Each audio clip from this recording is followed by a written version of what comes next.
Ako po si Johnny Velasquez. At ako naman po si Jasmine Romero at ito ang Balitang Europe. Samahan niyo po kami sa paghahatid ng mga mahalaga at makabuluhang pangyayari sa iba't ibang bahagi ng Europa. Saan mang dako ng mundo, asahan ninyong naroon kami, handang maglingkod sa bawat kapamilyang Pilipino. Samantala, narito na ang ulo ng mga pangunahing balita. Royal family sa Monaco, pinakinang ang unang Philippine fashion show sa kanilang pagdalo. Na Balitang Europe. Royal family sa Monaco, espesyal na panauhin sa unang Philippine Fashion Show.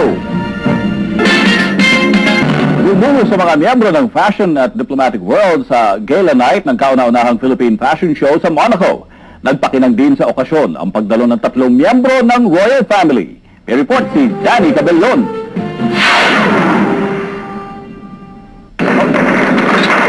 Kabilang sina Prince Albert, asawang si Princess Charlene at kapatid niya si Princess Stephanie sa mga naging espesyal na panauhin sa gala night ng kauna-unahang Philippine Fashion Show na inorganisa sa tulong ni Consul Patricia Sebel de Ayala sa Monaco. Napahanga naman ang Royal Family at iba pang mga bisita sa pagrampa ng mga modelo. Suot ang mga damit na gawa ng mga Filipino designers. Very proud to present this because Princess Charlene came up and she said congratulations. She was very happy.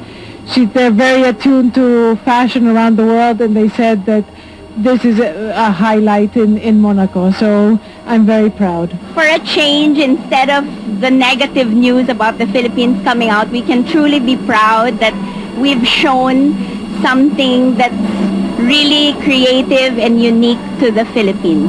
Natuwa naman ang mga modelo at mga designers sa magandang komento ng Royal Family. Sarap-sarap na feeling mo na kita sa mga Monaco kung ano yung talent ng Pinoy designers and all our Filipino models. So para it's making me proud to be Pinoy. It's very enriching. It's so inspiring. The crowd was so good to all the clothes that came out in the runway. It was well applauded. They were very appreciative. Umaasa naman ang mga Filipino community na magbibigay daan ito sa mas pagkilala ng Monaco sa mga Pinoy fashion designers.